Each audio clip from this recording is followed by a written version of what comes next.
So I'm Erin. I'm really excited to be here tonight to have a chat with Emma and share her story with all of you. She's got some, really inspirational material to go through, and a fantastic speaker with a wonderful background that I think, a lot of you are going to get a lot out of. We've got about 83 of you registered tonight, so really great to see so many people getting involved. And thank you for being here. I hope it's really inspiring for all of you, that you get something out of it, and that it can help you to improve your running and your relationship with food and eating. So just a little bit of a warning to do beforehand, which is sort of a standard thing I do with anything around body image and weight, is that for some people, these sorts of discussions can trigger some emotions that can be uncomfortable for people that have had past or present eating disorders. If you are one of those people, or you know anyone who needs help in that way, there are organisations that can help, such as the Butterfly Foundation, Headspace, Lifeline, and then of course your GP and sports physician and psychologist as well. So I really encourage you to reach out to those people if you are needing that help. And this conversation tonight with Emma, Emma's going to share her story and her approach, but just be mindful that every person is unique and individual, and what works for one person doesn't always work for the other. So it is always best to seek individual advice that's appropriate for yourself. So just to give you a heads up of what's sort of coming, firstly, we're going to be really talking about why Emma runs and what it means for her. We'll be talking about exercising to eat versus fueling to train, her journey through to high performance. And a big theme with this topic chat tonight is around carbs versus calories. Beautiful. Thank you, Emma. So introducing Emma Galdes. Emma, I am really pleased to have here tonight. She is a client of my past, and she's also now a really good friend, someone who, I have a lot of respect and admiration for, with the way she's approached her journey and also just life generally. Emma has been a runner since university in her early 20s. In terms of how that journey started for her, it really was just initially a bit of a way to help her keep focused and manage weight, and it very much has transitioned over the years. So she's gone on and done her first marathon in 2010 in Melbourne, where she got a time of 3 hours 42, which is pretty impressive for a first marathon. And then was playing with it for a little bit, and then got to an age where she had her first child. And after having Millie, her daughter, she then decided it was time to perhaps step up her running and see what she could really do. So since 2019, when Emma and I have been working together, she has really progressed her running. Her marathon PB time now is 2 hours 57, which is a pretty smashing time for a recreational runner who's also a mum and working and, doing all the stuff that us recreational runners do.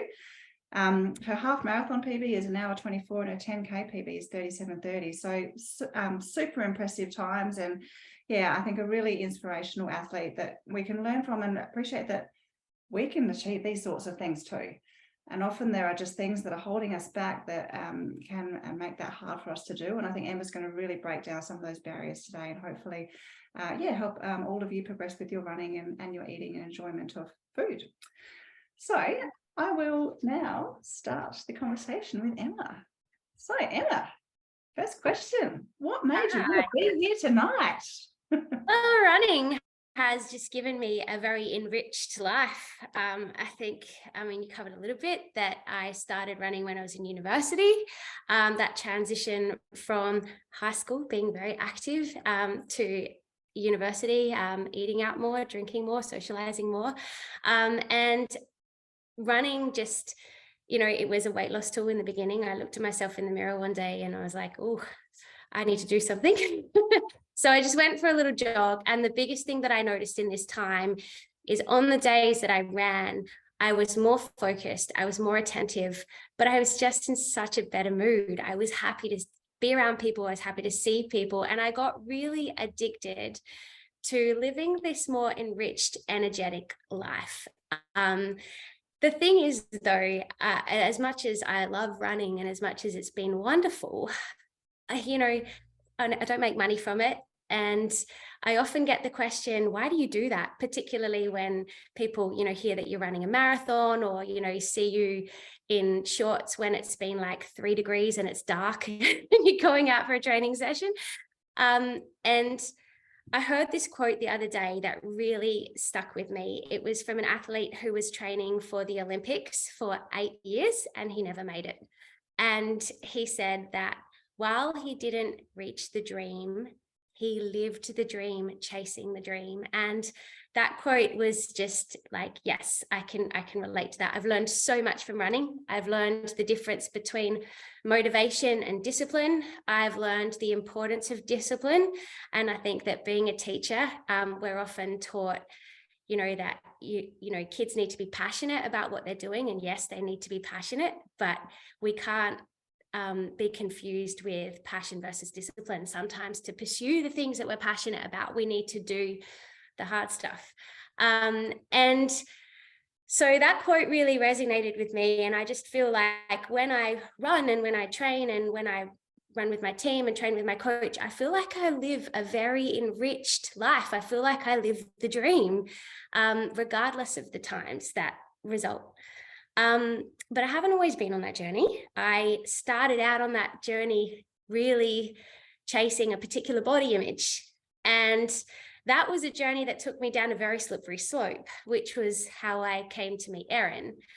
And what I learned with my time with Erin is that that's not something that we have to be, and it's not something that we're destined to be, that with a few little tweaks, we can shift our focus towards a life that just brings so much joy and enrichment, really, just laughter and fun. And so I being a teacher and seeing, lots of things in adolescent males and females, this is something I'm super passionate about. Shifting the focus away from one part of the goal and turning towards the things that will head us towards the goal. That's something that I would like, more of us to get the opportunity to have.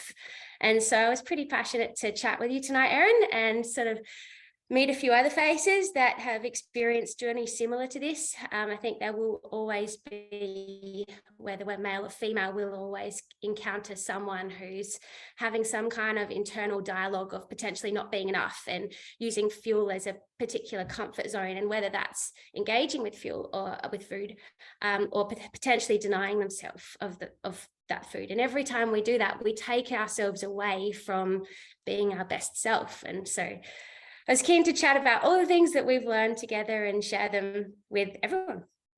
Fantastic, Emma. That's great. And yeah, I think there's some really important messages in there. I think Emma's a big advocate for young people, as a teacher and a mum. The way we approach food and body image is really important for not just ourselves, but the people that come after us, and we can make such a difference for them by the way we behave. And so really grateful to have you here tonight, Emma. We're very, very lucky. So tell us a little bit about your running team and what you do sort of day to day, just to give us a little bit more background about you.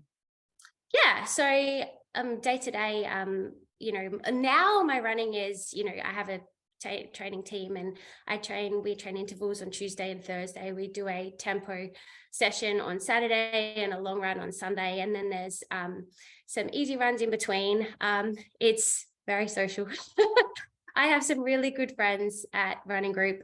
We have an amazing coach, Matthew Fennick, who is incredibly invested, but I've been training with them for nearly 6 years now, and they've just become a really close knit. I genuinely look forward to seeing them in the morning at 6 o'clock, light or no light. It's just got a really, I feel very lucky to have those people in my life. Yeah, fantastic. I always hear stories about your group, and it sounds like a lot of fun. I'm a bit disappointed I don't live closer by. Yes, I would love to have you out, Erin. I think we've become so close. I had a really interesting thing happen back in 2017, where one of the girls I was running with her maybe 4 or 5 times a week, and I felt like I knew everything about her.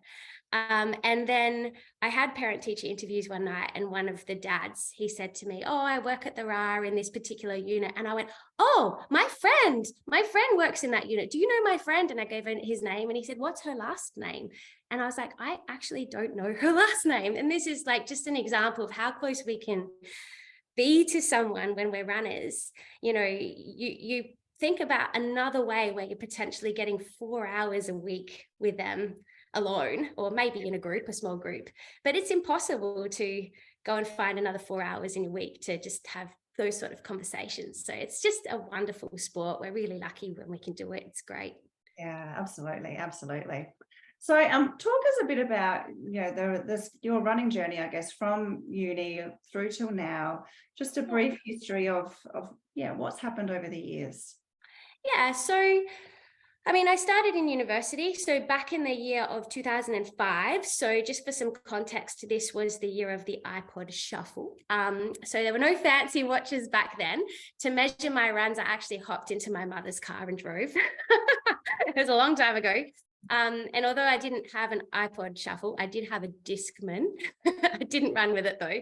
But I used to, it was just really motivated by I need to have some form of exercise back then. And so I ran a loop around the block when I was in my first year of my undergrad degree. I think I was maybe 19 or something like that. And I didn't hate it. I came back and I just kind of got this, oh yeah, I could do that again. So I did it the next day and, maybe took a break. I wasn't, determined to run every day. It was just something that I did because I enjoyed.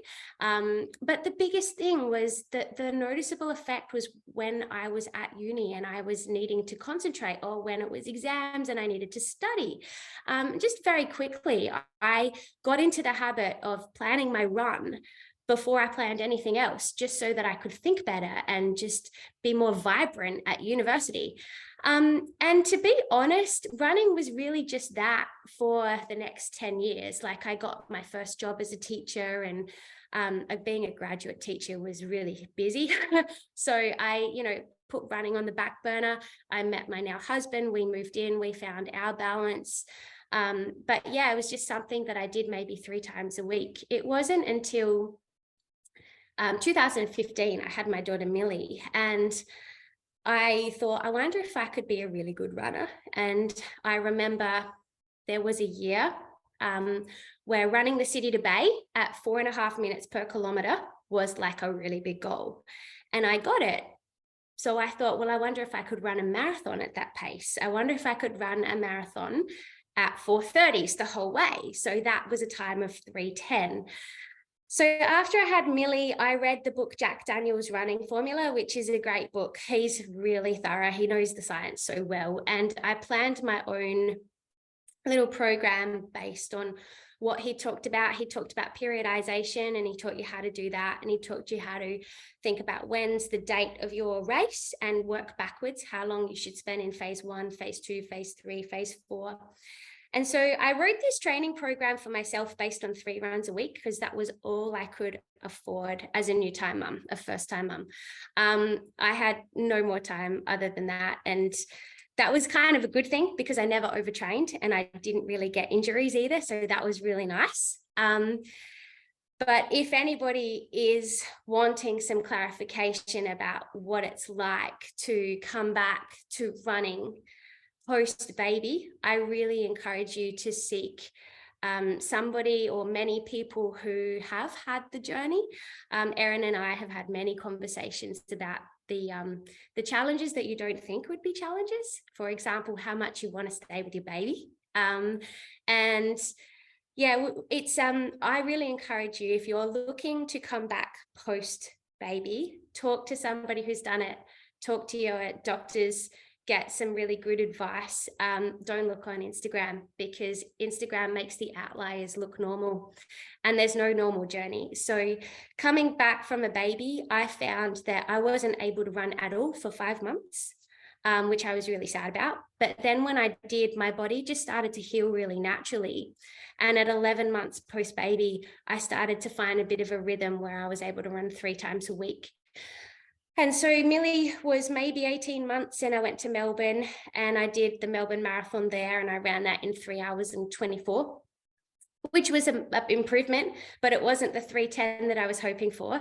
So we got back from Melbourne and my husband said, hey, I think we should get you a coach, not a PT, a running coach.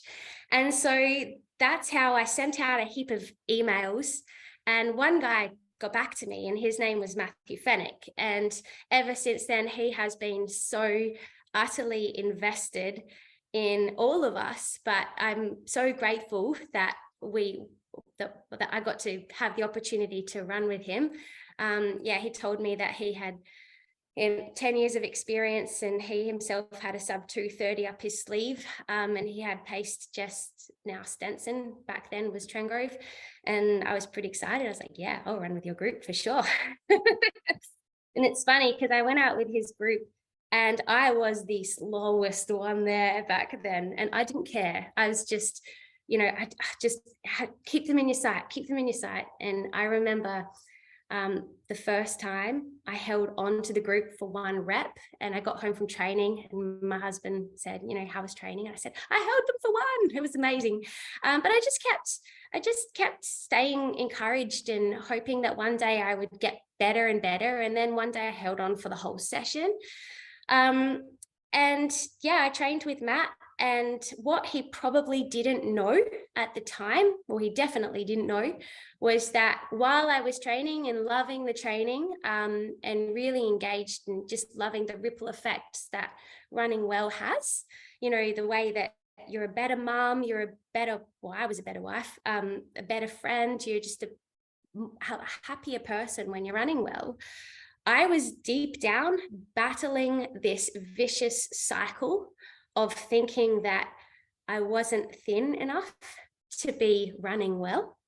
And so consequently, I was calorie depriving, turning up to training completely underfueled, and then not performing, and then sort of back into that vicious cycle of, calorie depriving, and just this cycle continued.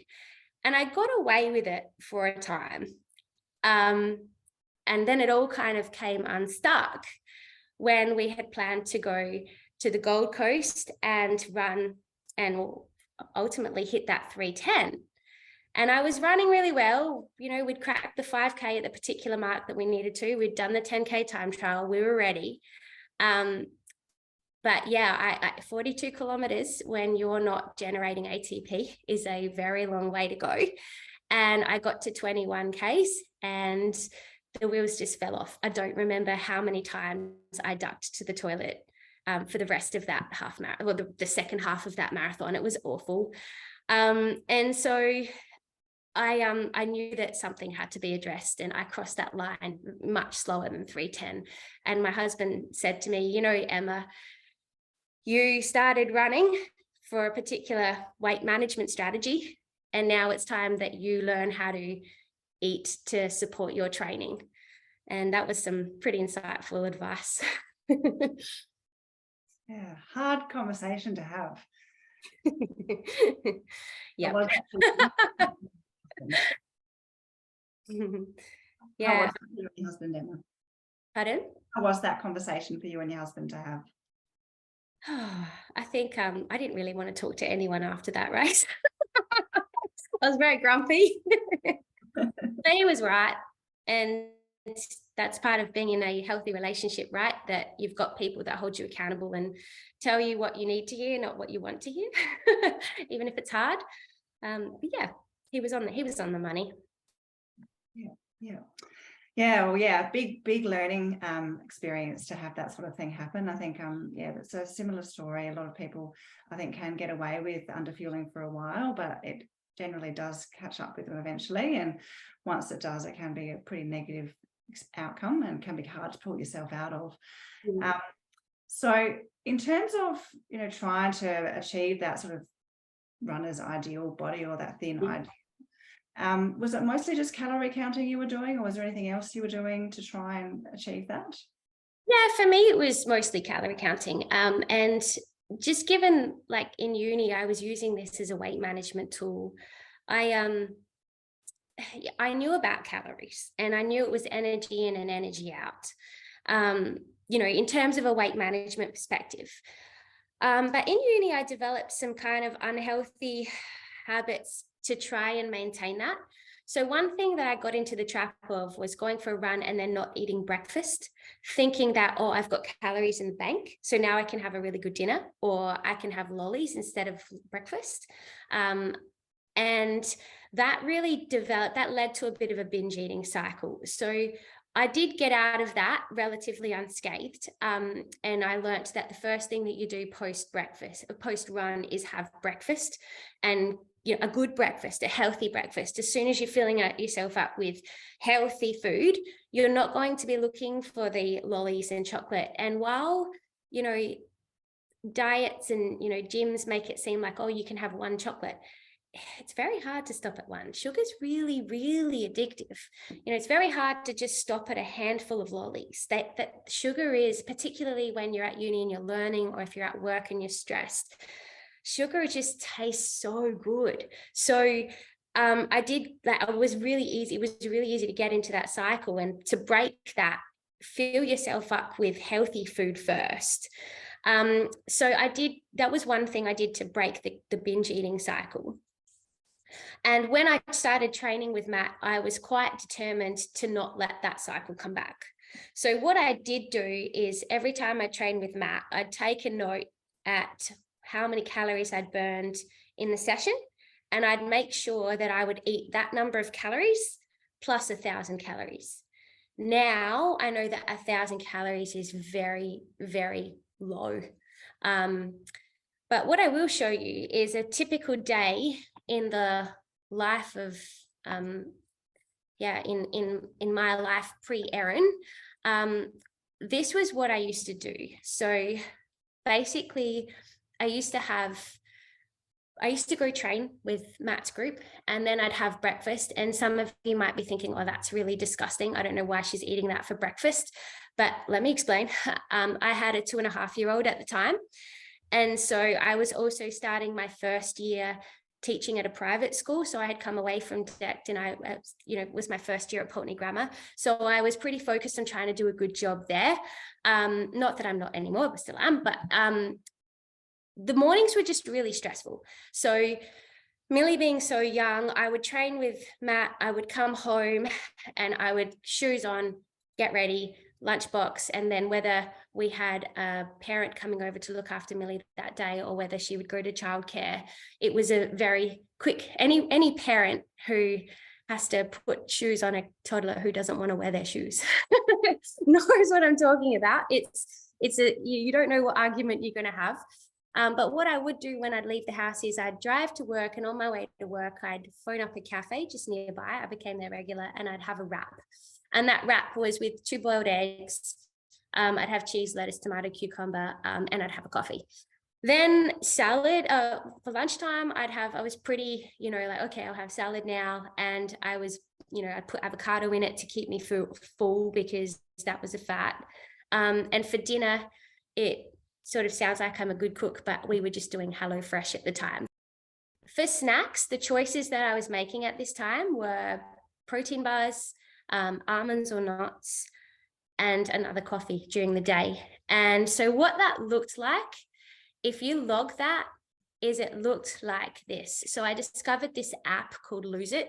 And the remarkable thing about this app was that it didn't just show you your calories, it showed you how many grams of fat, carbohydrates, and protein you were having.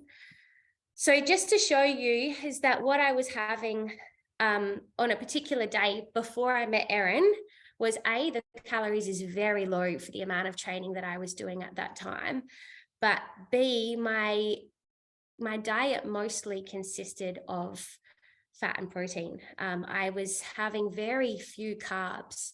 So at the time, I didn't know what number this should be, but this number is incredibly low in terms of, trying to chase that particular, body shape. They've thought that if I cut the carbs and, focus on proteins and vegetables and healthy fats, I thought that would be my way to a really muscular, thin body. And all it was really doing was running me into the ground.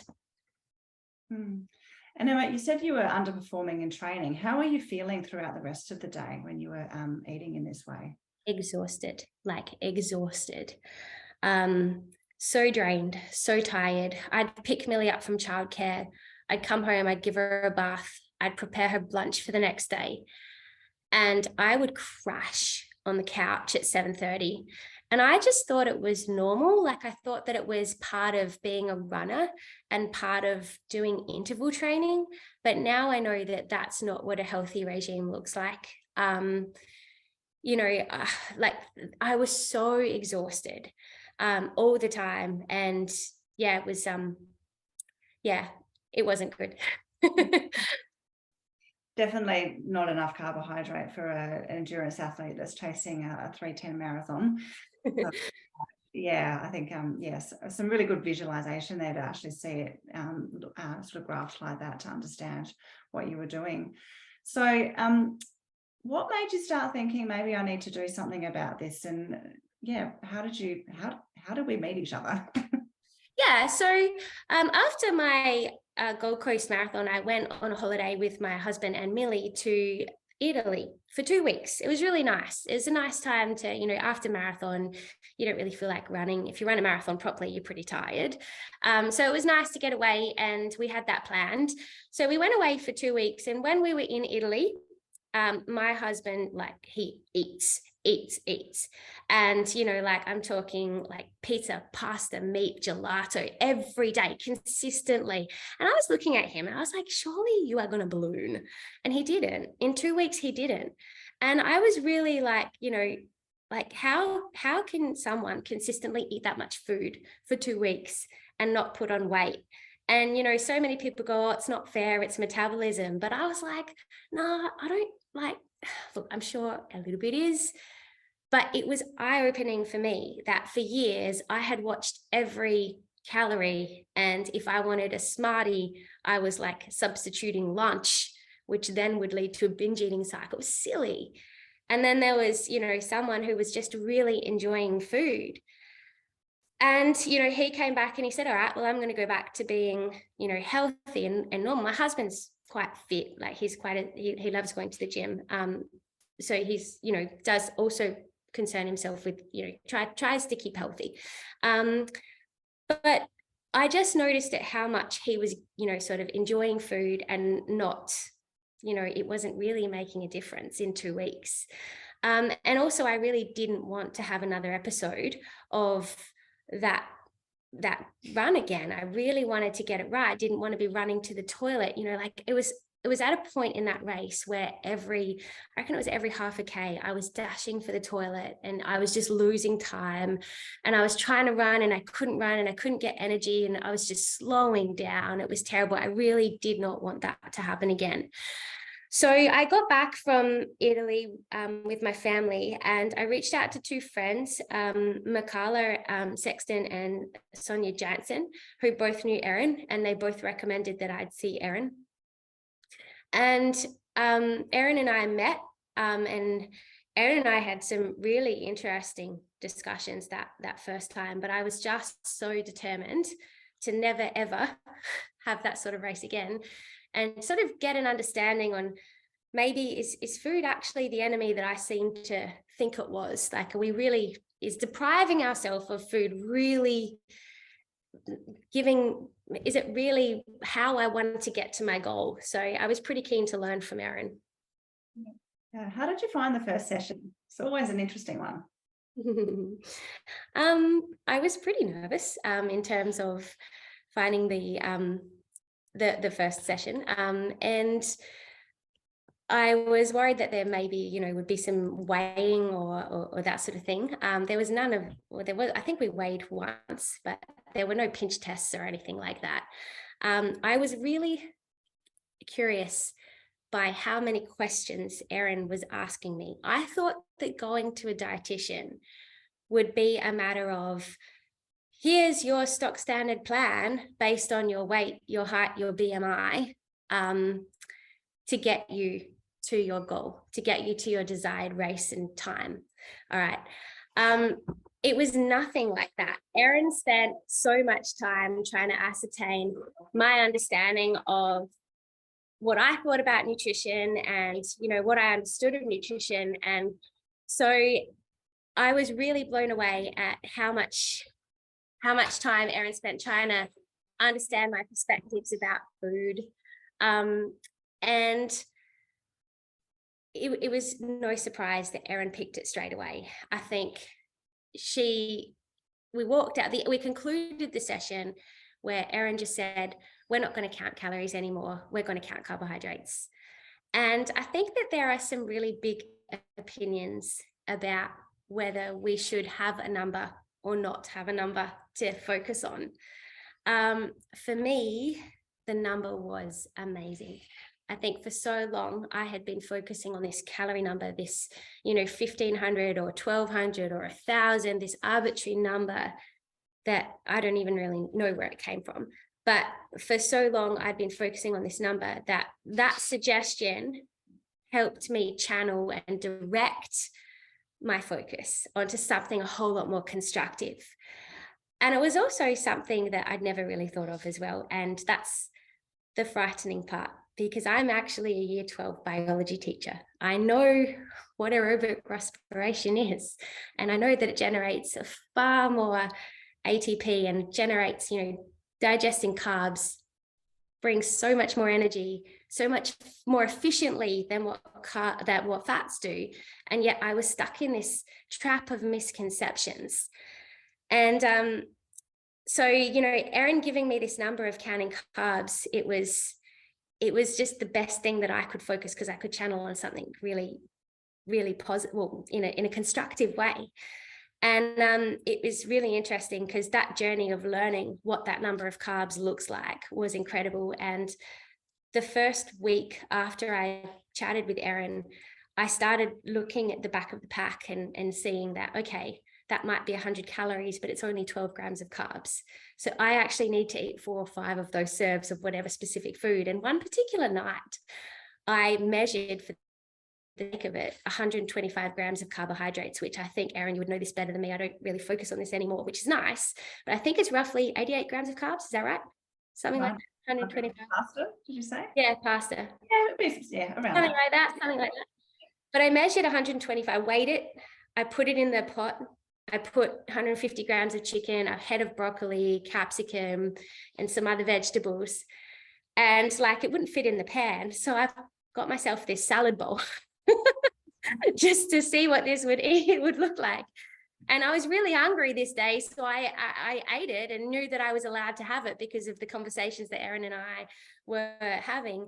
And Millie, actually, who was watching TV at the time, she turned around, she goes, "Whoa, Mum, I thought you made that for everyone to share." So just kind of this new perspective of what carbohydrates, well, it's a reminder of what carbohydrates do, but this reminder from Erin, I learned so much in that first lesson, and I was really grateful that she spent the time to understand me and what would work, my perspectives and what would work for my lifestyle, to enable me to stick to a plan that I could embrace and bring into my life and my training. Yeah. I think that's a really important point, because numbers can be really useful for some people, and for some people they can be really negative.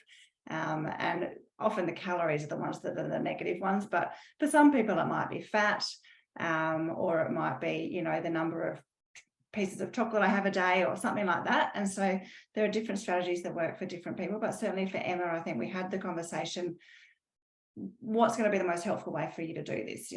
Do you need something more to cling on to, like the numbers and, something a bit more objective, or do we just focus on, hey, you eat X, Y, and Z each day? It is a different approach for everybody. And I think the approach, it did work well for you with the carbohydrate, which was a focus of, the nutrient that fuels you, rather than, the sort of energy component of calories, which is really everything we eat. But the fats, the protein, they don't fuel us like carbs do for exercise. It make a big difference. So really worked well, I think. So when you started this process of increasing, how was that? How was it? It was pretty tough. It was an interesting journey. I'll show everybody what we talked about.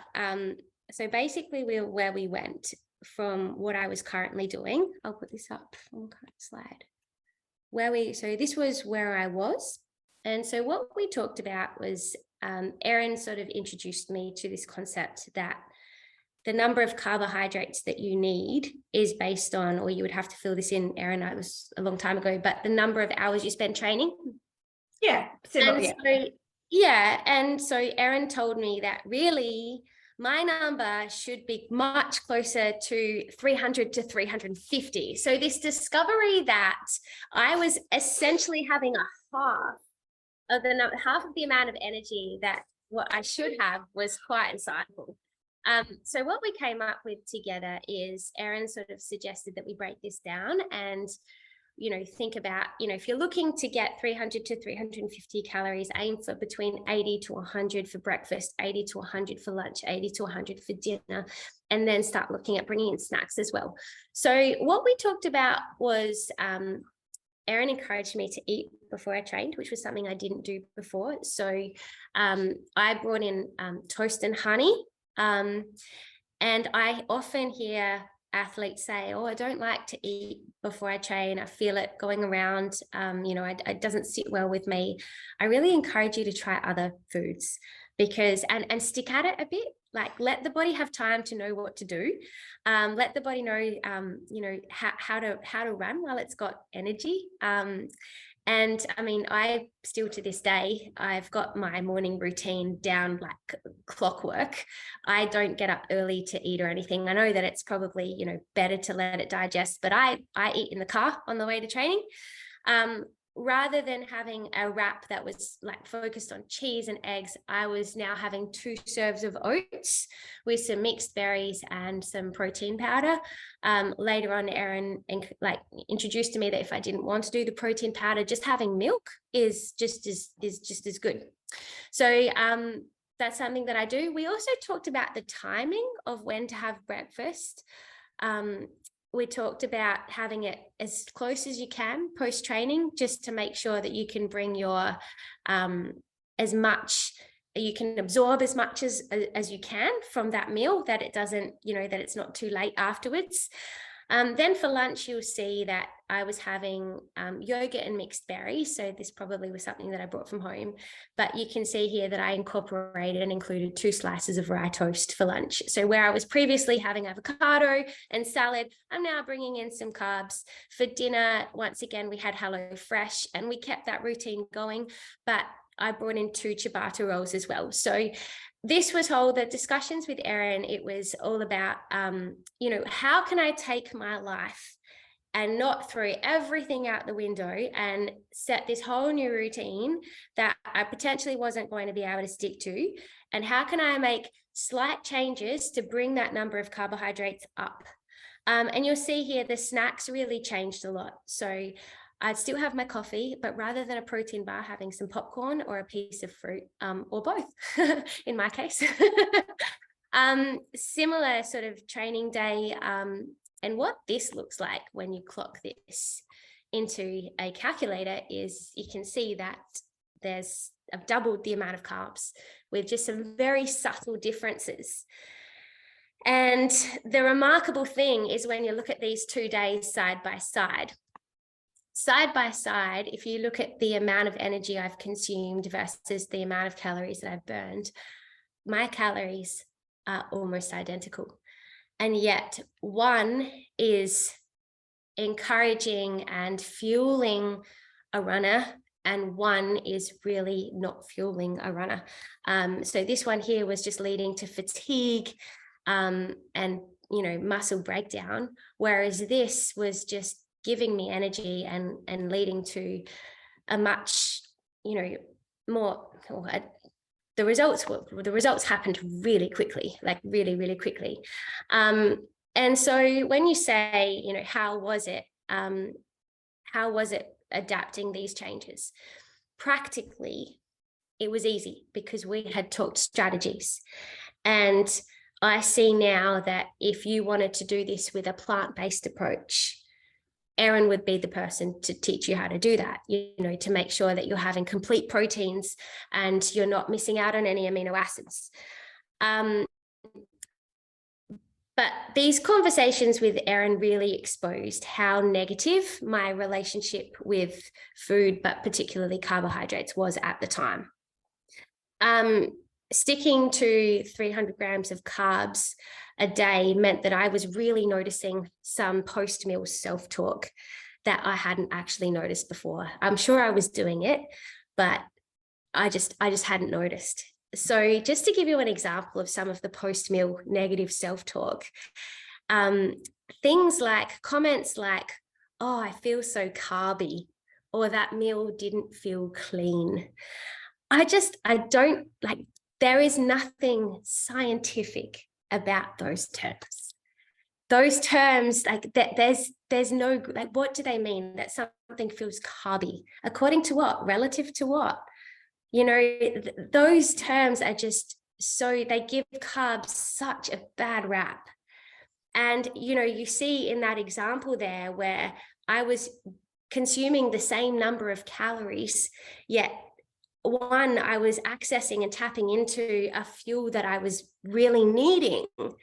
And this self-talk just kind of alerted me to, you know, I actually have quite a negative perspective on what you know, bread does, what pasta does, what rice does. You know, for a long while, I'd been trying to keep those foods out of my diet because I thought that those foods would lead to, you know, less, you know, calories and a thinner body. But in fact, it was doing just the opposite.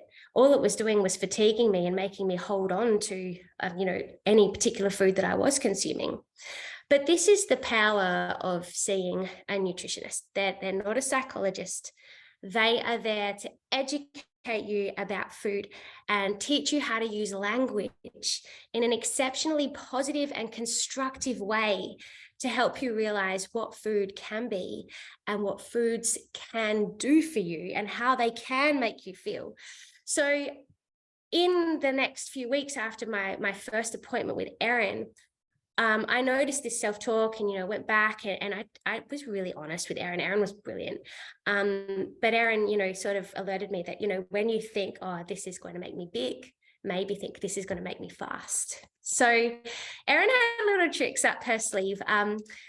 The thing is, though, that if I hadn't have tapped into, you know, upping my carbohydrates and recognizing my self-talk, no matter how good the training program was that Matt was designing, no matter how brilliant of a coach he was, my performance was going to be capped. And my performance at the Gold Coast Marathon was a perfect example of how the body needs carbohydrates to be able to generate ATP.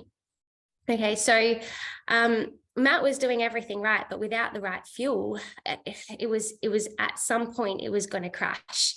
So I worked with Erin for the next 3 months leading up to Melbourne Marathon. And in that time, we had 4 to 5 consults. I journaled extensively. And in that time, I had a really good group of friends, so Michaela and Sonia, who gave me some really awesome advice. And I was able to, you know, really confide in them, you know, when I had that negative self-talk and, you know, saying things like, hey, I feel really, you know, carby, or that meal didn't feel clean. And they'd sort of snap me back to reality. So I'm really grateful for them in that time as well. One thing that I did really struggle initially, even though practically the changes were easy to implement, I struggled feeling good about myself, even though I was eating all these foods that I hadn't normally eaten before. And I remember sort of talking to Sonia and Michaela, and Sonia gave me the best advice. And I'm so grateful to her for saying this. She said, Emma, you've been pregnant before. If you want to lose a stash of weight, you know you can, but stick at this diet for a month. And if you want to, after a month, you can go back to your old ways and you can lose a heap of weight. And that was the best advice that she could have given me, because in that first week that I was bringing in, I was going from 150 calories a week, 150 grams of carbohydrates a week to 300 grams of carbs a week. In that week, my body just held on to water. And at the time I was telling myself that I was big, but I know now it was just, we don't get big in a week, as I saw with my husband indulging in Italy, right? It's water, and your body needs to know what to do with it. And I have this image in my head of like this kid who's been deprived of lollies in a candy shop. Like when I gave my body all of those carbs, I imagined like that kid going, oh, which body system am I going to nourish first? You know, just like quick, the muscles are damaged, you know, like, oh, just like trying to repair and trying to make sense of all of this energy. And it wasn't until the second or the third week that everything started to settle, and my performance just went up. So yeah, I'm glad that I stuck at it, but it was really helpful to have, you know, good friends and being able to be honest with Erin and having those consecutive appointments where she'd say, try this, come back, how do you feel? And yeah, experimentation is so important, and it's scary. Something you have to be brave and ready for, and having that support makes such a huge difference. I think that was really great that you have such a fantastic group. And that's the wonderful thing about running, because we can have some really great communities through that.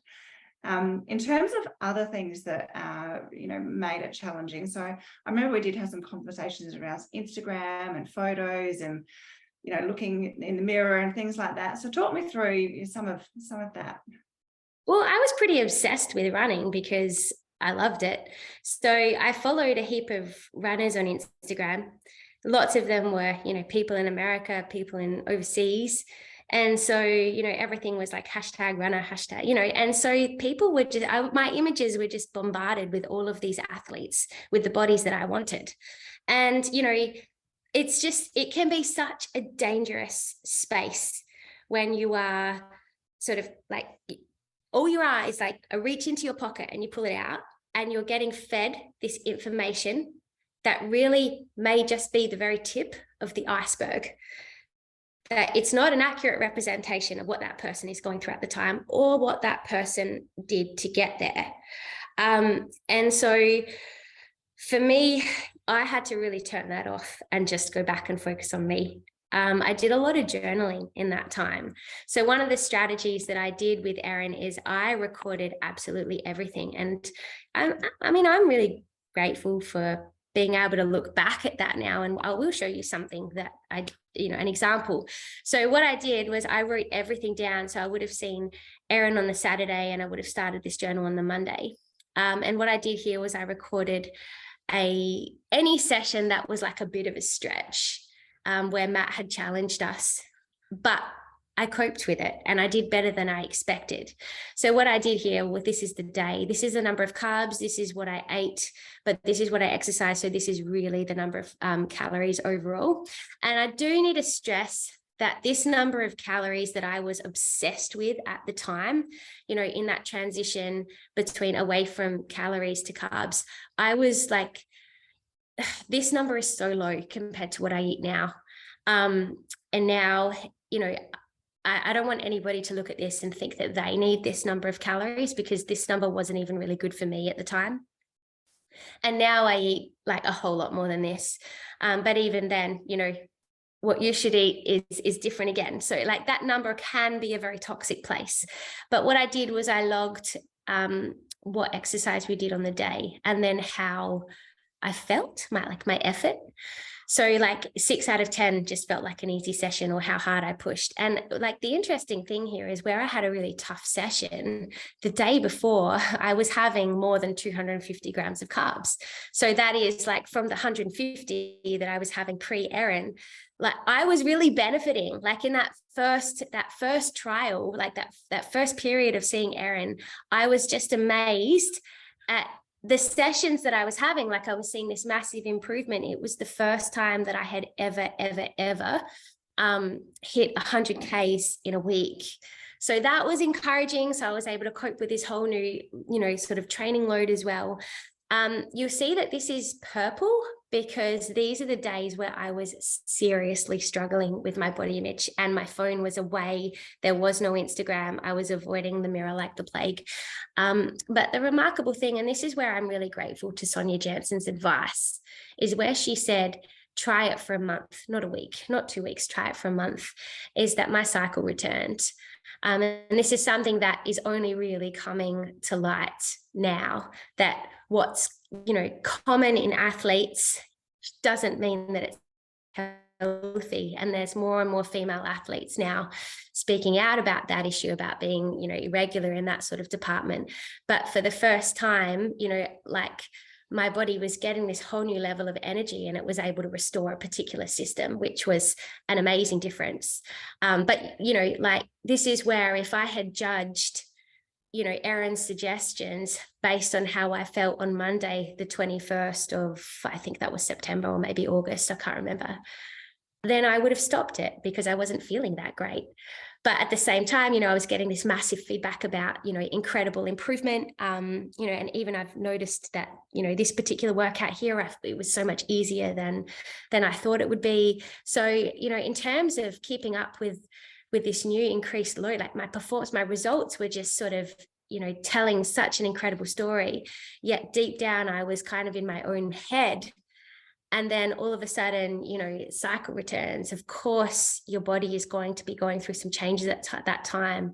And then what happened afterwards was that everything really seemed to be thankful for this new approach to food. And I was really starting to feel better in many ways.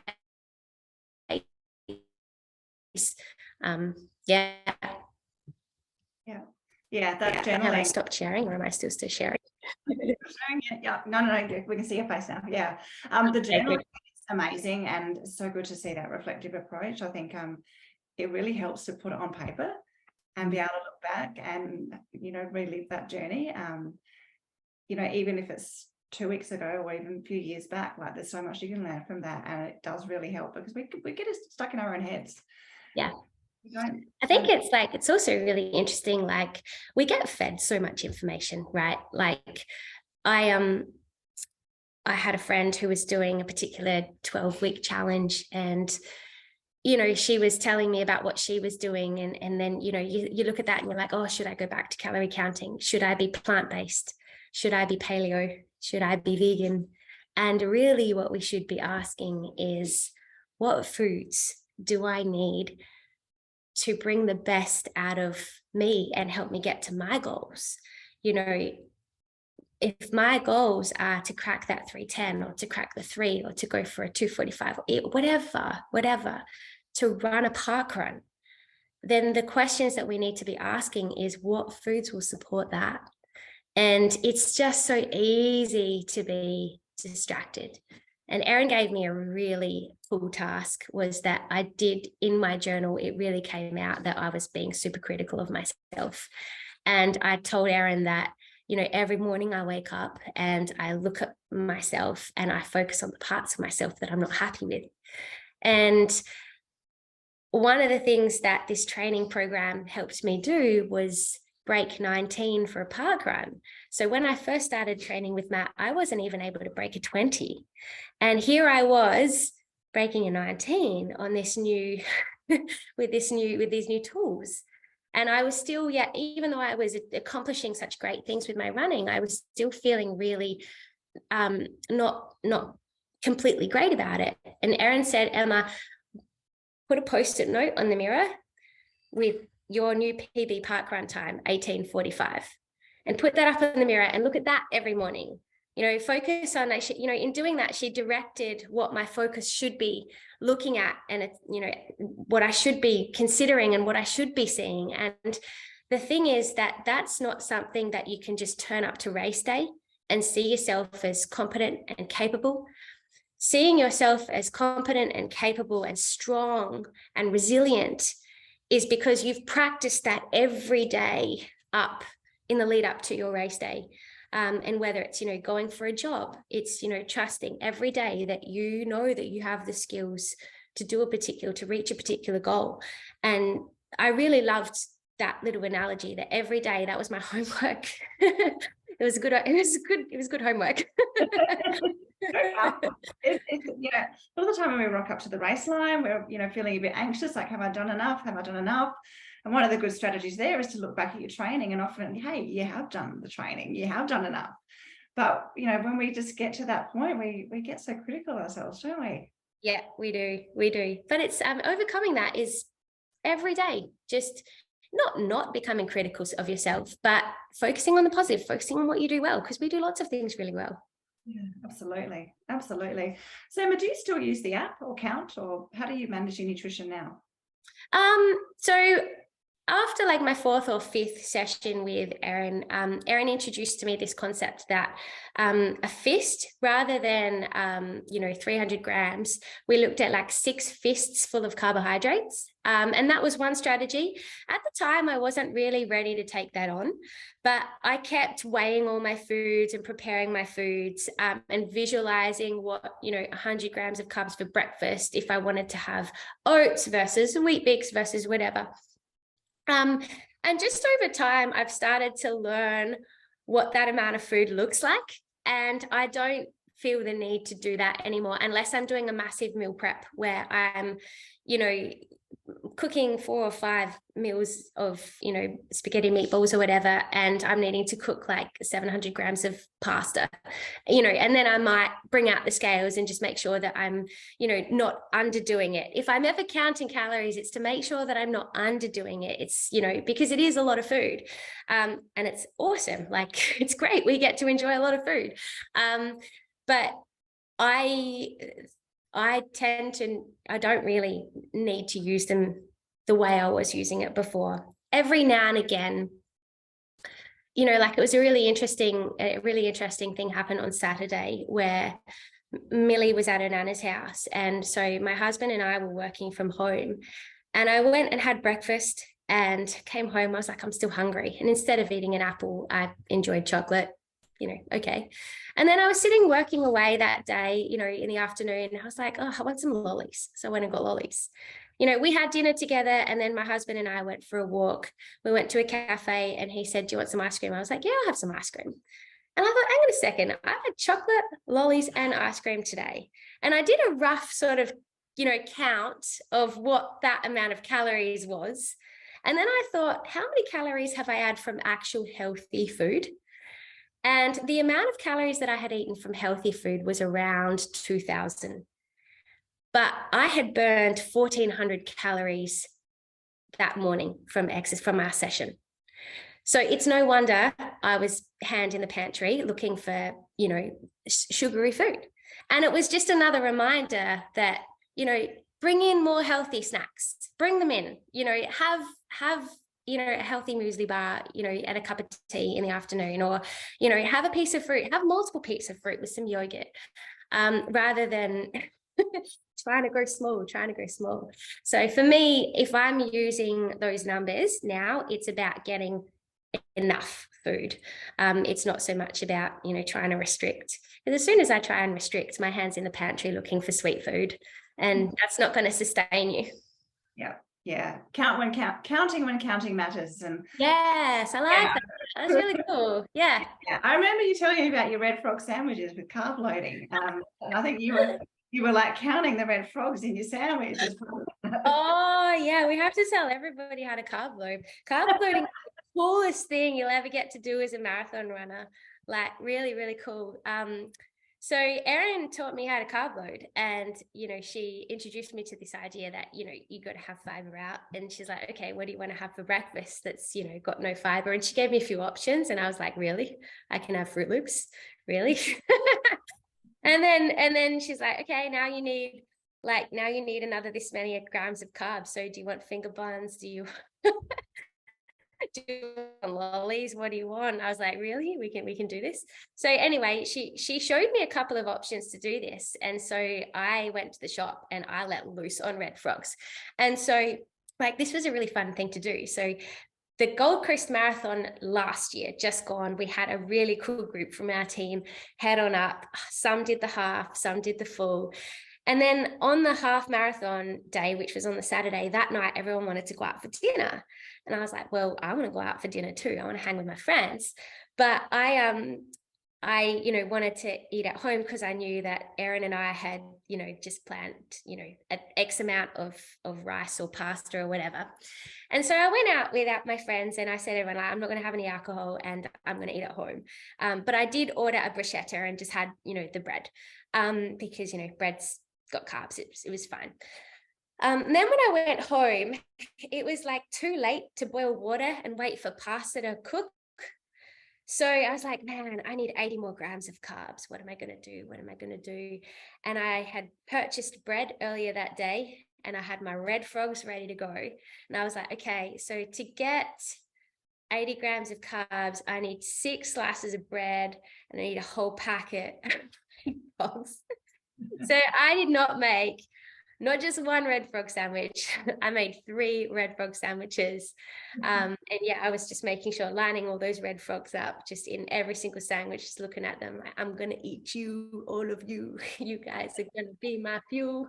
So yeah, that was fun. I reckon living is very fun. Not something I typically would recommend, but yeah, whatever works. Whatever works. It's all about the carbs and no fiber. It's funny. Oh, so you've been on a big journey. What have you learned about yourself through all of this?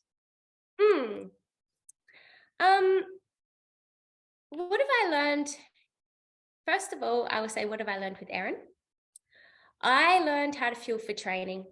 I learned how to get the macros right. I learned that it's not just about calories. It's about how to get macros from good sources. Like I said, about my experience on Saturday, you can get carbs from lollies and chocolate and ice cream, but are they going to sustain you? Are they going to nourish you? Are they going to give you all your vitamins, your iron, your B12, all of that jazz? So Erin really alerted me, and it doesn't mean that I'm perfect all the time. Like just Saturday, I had that realization, hey, you got to pay more attention to your fuel. I learned how to fuel for recovery days. So this was another thing that I emailed Erin after the marathon. I said, hey, Erin, marathon's over. I'm taking a running break. I'm not running, but I'm not running to the intensity that I was. Do I still eat 300 grams of carbs? And Erin's was like, yes, you need to repair now. Your body needs to get ready for the next one. So opening my eyes and giving me permission on, how to recover and foods to sort of get good sources of protein and good sources of fruit and vegetables into your diet is so important in that recovery phase. But then, Erin taught me how to carb load. She taught me how to make good choices when I was eating out. She taught me how to, take my daily life and bring in little subtle changes to still get good sources of carbs. And, Erin and I have had conversations about, since then, like if I wanted to be more plant-based, how to do that as well. So, there's lots of knowledge that's been translated in the time with Erin. What have I learned about myself? I have learned about the intertwined nature of the mind and nutrition. The importance of positive language around food. And I think that this is a really big one. Being a mum, there's some really interesting observations I've made when a kid says to you, Mum, can I want an ice cream, or I want this. And the impact of you saying no. It's not that you don't say no, but you've got to be careful how you say no. Because as soon as you say no, you unintentionally make it more desirable. So, learning, I've been really reading a lot about that. And, how to create positive language around nutrition, and just when you tell yourself that something is going to, a particular food is going to make you big versus a particular food is going to make you fast, it's the same food, but the only difference is your mindset around that. I learned, like the importance of true friendship and having, great mentors around me at the time. Without them, like I probably wouldn't have stuck to it. But also I learned what I was capable of. The year that I worked with Erin and Matt, I got to 30 kilometers at Melbourne Marathon, and Matt had followed myself and another person, another person in our team over. So he and I were running, and Matt was at the 30K mark. And because I wasn't, eligible for a podium or anything, he offered me water at 30Ks. And just like, a relay's nightmare, I closed my hand just too soon and I completely dropped the water. And I heard him curse, and I was like, no, it's fine. I've got this.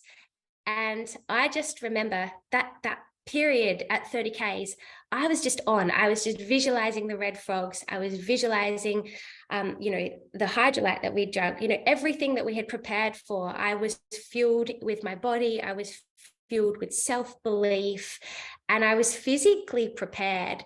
And that year I did my PB. I broke 3:10, and I got 3:07 at Melbourne. I also went on to do 10Ks in 37 minutes and 20 seconds. I used to run with so much self-doubt. And it doesn't mean that I don't doubt myself anymore, but there's a really big belief in thinking that you don't look fast enough to be a good runner and believing that you're strong. That mindset around, feeling just quietly feeling strong and quietly feeling capable. And it all started really with a positive perspective about nutrition. And that led me to stick to these changes. And the flow-on effects from that has just been so wonderful. Very grateful. Amazing. And it's great to hear of all the other things that it can do for life. Yeah. Rather than, PBs, they come and they go, and they're not forever. And it's wonderful to be able to take things away that you can actually use for the rest of your life. In terms of the negative sort of perspective around carbohydrate, where do you think that came from? Yeah, I think like a lot of the fad diets, I think they have a lot to answer for. I think we just get fed so much information. I remember my mum doing Weight Watchers when I was younger, so I picked up a bit about that. And even though Weight Watchers helped my mum achieve the goal that she was looking for, she wasn't looking to run a 3:10 marathon. They're very different goals. And, like seeing people being successful on a particular diet that lasted 12 weeks, or, they get married and so they make all these drastic changes, and, you look at what they do, and well, I certainly looked at what they do, and I was like envious of those outcomes. And I thought that if I did that, I would also do really, I would get those results, which would translate to being a faster runner. And they were so detrimental. It was such a form of sabotage, just trying to chase that particular outcome, in order to get to my goal was very, very in a very different spot, trying to run at that level and still, still searching for PBs. We need to be fueling very differently to people who want to lose 8 kilos in, such drastic time frames. It's not healthy. Absolutely not. And so if you could go back and meet with your younger self, what would you say to yourself about all of this? Yeah, I would say don't ever think that you are too amateur for professional advice. So that day where I crossed the finish line in 3:24 and my husband said, I think we need to find you a coach, I got really excited. Yet when he said, I think you need to learn how to get onto the right nutrition to support your training, I was like, I'm not even good enough for that yet. I'm not even running like a real runner yet. And so if I could go back, I would tell myself, like in that first quote, it's not about the dream. Are you living the journey? Are you living the dream? Are you running, a lot during the week? If you are, don't be shy to go and ask a nutritionist and a dietitian their advice, because you need it sometimes. So yeah. And I think with anything, psychology, feet, muscles, like there's a specialist for all of these things, and they're a wealth of knowledge and can make such a difference. I think some specialists more so than others, we kind of think perhaps I don't need them, or they're not the right one for me. I think all of there's someone for everybody. Absolutely. Yeah, definitely. So what's been your favorite run and why? Oh, my favorite run, Glenelg Classic 2019. I want to do it again. I was fueled. I had self-belief, I didn't, and I was trained, and I had come off the back of Melbourne Marathon, and I thought that like Melbourne Marathon, I was amazed at how quickly I recovered. And I think that had a lot to do with my diet in the lead up to that. And the night before Glenelg Classic, my husband said, "Are you nervous?" I said, "No." I said, "All the races where I've bonked, it's been because I haven't fueled properly or I haven't prepared properly, and I've done both." And I turned up that day, I took a deep breath, and I just ran like I believed in myself. And so just to give you some context, at that time, I was doing my 6x1K repeats in 3:45s. I ran that day 37:20, which I think is roughly 3:43 continuously, like no break, no 90-second break in between those repeats. And I just I hit my first K, saw my watch, and I saw 3:42, and I was like, "Don't be scared, go, just go." And I hit the halfway mark. I turned around, I was like, "Come on, this is a park run to go now." And after you've been training for a marathon, 10Ks is so short. And yeah, I just kept believing. I just kept focusing on the end. And I remember like by the 8K mark, I was really starting to hurt. It was actually the first time I felt pain. And I remember hearing some feet behind me. And I remember just yelling out, "Are you a guy or a girl? Because if you're a guy, you can pass." And it was my good friend Jared, and he had a little chuckle and kept running. But that day I did a time that I never thought that I was capable of doing, just because my mind just had this self-belief, and I was prepared with my meals. I was prepared with my training. I had been fueling really well. So it's just a really memorable day. I remember like high-fiving Matt afterwards. It was awesome. It was good. Hope to do that one again. Sounds so good. And what's next for you with your running, Emma? Well, I've had such an enriched life because of running. I feel really lucky. And so I now would like to do some coaching and share all my knowledge. I finished a graduate diploma in psychology last year. I was so inspired by what we could do with our minds, and if our minds are wrong, our behaviors will follow, our habits will follow. And so I was really inspired. So I went back to uni and did the graduate diploma in psychology. I loved it. I love people. I love learning about what makes people tick and what gets them excited. I see it in the classroom as well. When you see one student light up and then another one, just finding what motivates them. And so I'd be excited to get into the coaching space and sharing what I know with others and helping others hit their PBs and just get the joy from life that I've got through running. So yeah, amazing. It's so good to be able to pass it on to other people. It's a really, really good feeling, and something that, like we said before, like the PBs won't come forever, but you can share all of this for the rest of your life. Absolutely. Yeah, got a really good perspective on running on a whole lot of levels. Obviously, you've been through the experience of some really very structured and dedicated training, but you've had a big experience around training your own mind, training your nutrition, managing your family around it, managing your work around it. So look, and just being patient too. It's really nice to think that, if you work hard, you'll get to where you want to be. Sometimes you've got to work hard and just be patient as well. And that's one thing that I think running is really good at teaching us, particularly when we're injured. It takes years. We look at these Olympic athletes and we think, oh my gosh, I'll just do a few interval sessions and then I should be able to be like them, but they train. I'll just do a 12-week challenge. So silly. Well, look, it's been a fantastic chat with you tonight. I've been keeping an eye on the questions, and I actually haven't seen any. So we might, if anyone's got any questions now, please put them up. But Emma, did you want to perhaps just share your contact details? Sure. I would love to chat more about any issue that we've talked about. So yeah, feel free to email, or you can also find me on Facebook. I'm just Emma Galdes, and send me a message via Messenger.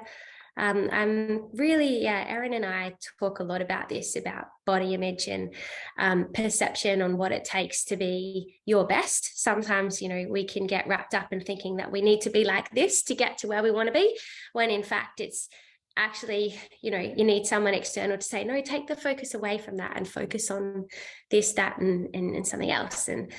And yeah, I'm very lucky to have met Erin and Matt. I've just had such, every day I get to run with great people, and the flow-on effects from that, the enjoyment I get from my job when I'm running well, and just being a better mum, a more present mum, a more present wife. I'm just very, very, very lucky to be able to run the way I have been running.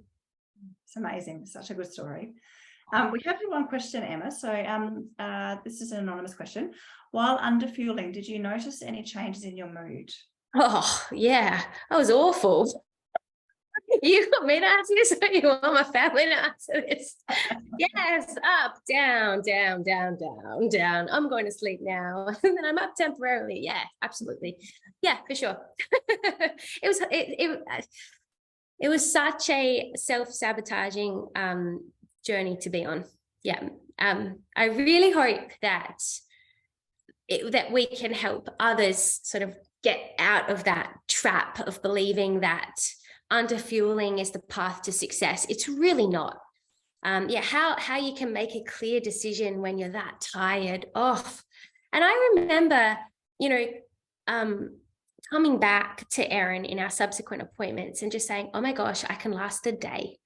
I don't know if you remember that, Erin, just being completely amazed. I actually had a really similar experience when I was low in iron.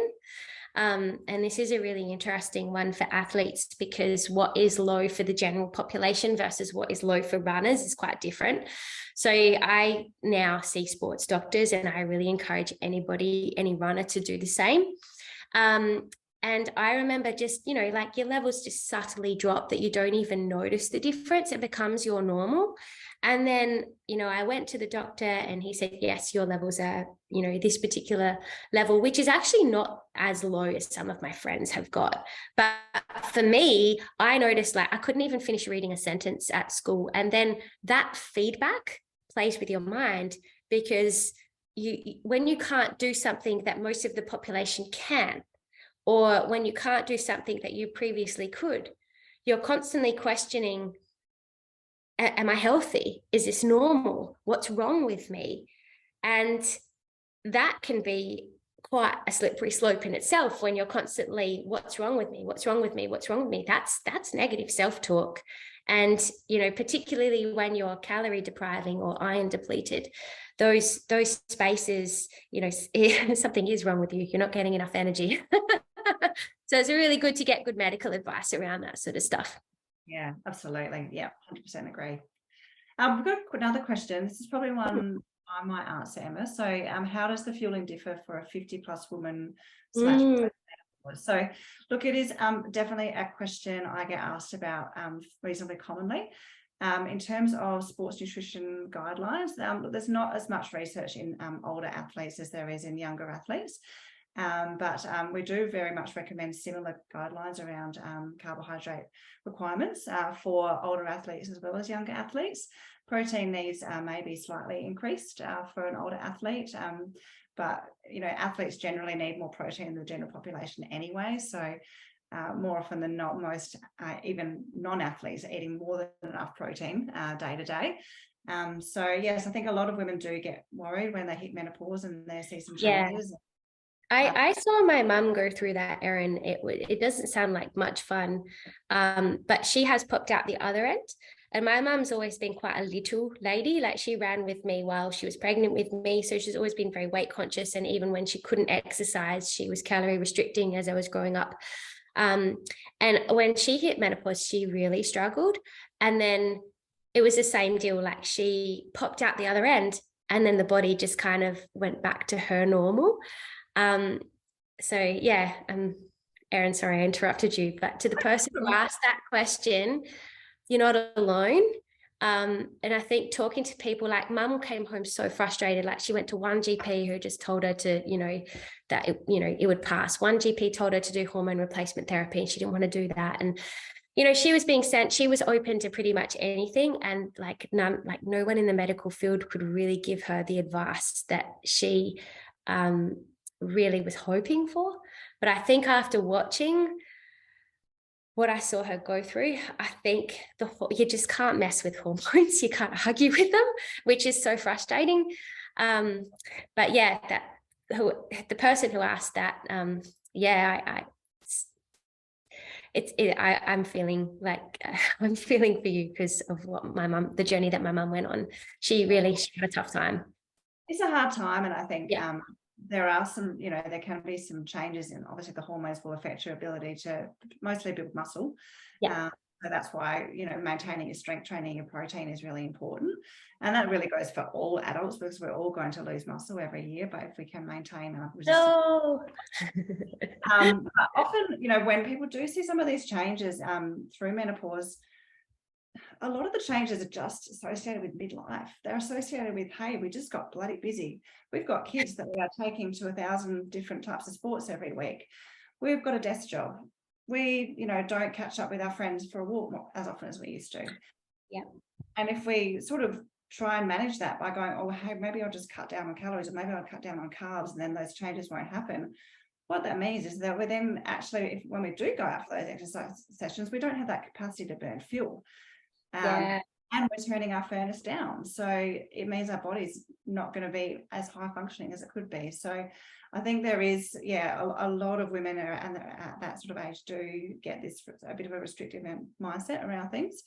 But all this nutrition really is very important, no matter how old you are, really. So, yeah. Excellent. So that looks like it's it for the questions. So I guess just wrapping up, look, thank you so much for being here, Emma. You are such an inspiration and I really appreciate your honesty, and I'm sure the rest of the crowd do as well. It's just great to hear it said in words from a real person. I think a lot of us have these feelings and thoughts, and some of us are too scared to speak to anyone at all about it. And it's amazing to have this conversation with you. Best wishes to all of you with your running and your fueling and life. Just take care and have a great rest of your night. Awesome. Cheers, Emma.